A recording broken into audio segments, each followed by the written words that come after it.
I'm Rob, and welcome to the Electrolander Project. What is the Electrolander Project? This is where I'm going to take that 71-year-old Cushman Highlander motor scooter and make it an electric bike. If this is your first time here, hi, thanks for stopping by. I apologize ahead of time for the bad lighting, bad set, bad sound. I'm probably cutting my head off right now. I'm not sponsored by anybody. I'm not a pro. I'm just an old guy in a garage trying to turn an old bike into an electric one.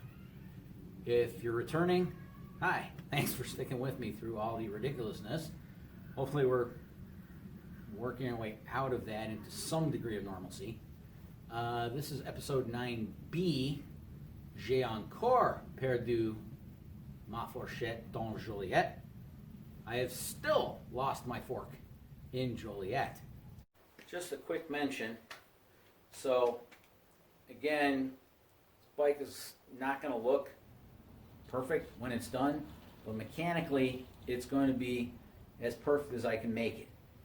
To that end, inside of these pivots here are brand new bushings that I had to press into the fork tubes with this really nifty 3D printed pressing tool. The bushing just sat right on top of this, put it in there, squeeze it with a C-clamp, drove it right in nice and square. Thanks, Ray. And we are going to put brand new bushings in the bottom of the spring pivot from Jim's Scooter Parts in Minneapolis.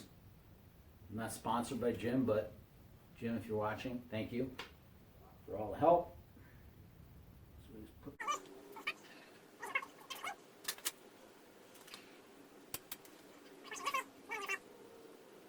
just put a drop of Loctite on that before we tighten it up, and then the other side is exactly the same.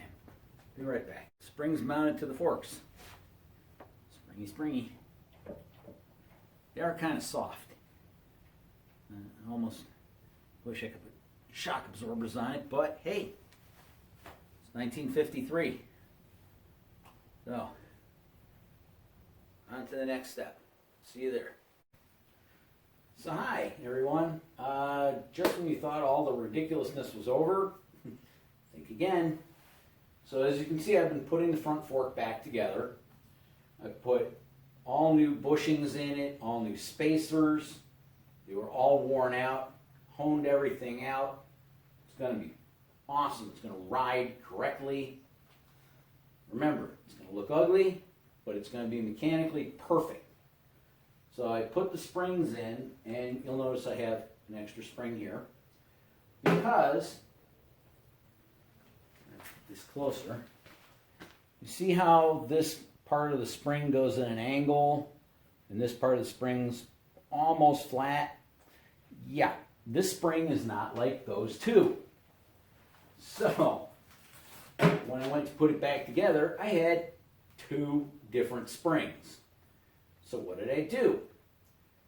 I grabbed a spring off of an old motor scooter that I had that hasn't been touched since 1981, and I'm pretty sure nobody messed with it.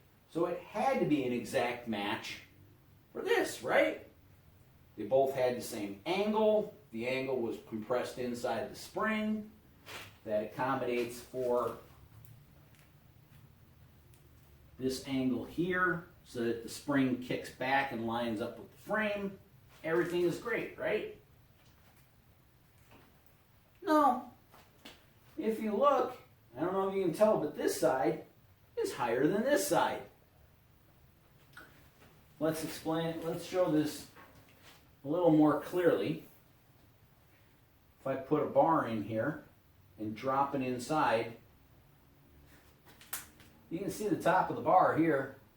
It's completely inside here. This spring's about 1/2 inch longer than that spring. Oy, oy, oy, oy, oy. So much ridiculousness. So, we're going to take the fork apart. We're going to take these springs out, and I bought two brand new, made in the USA, springs for this fork that we're going to install into this fork.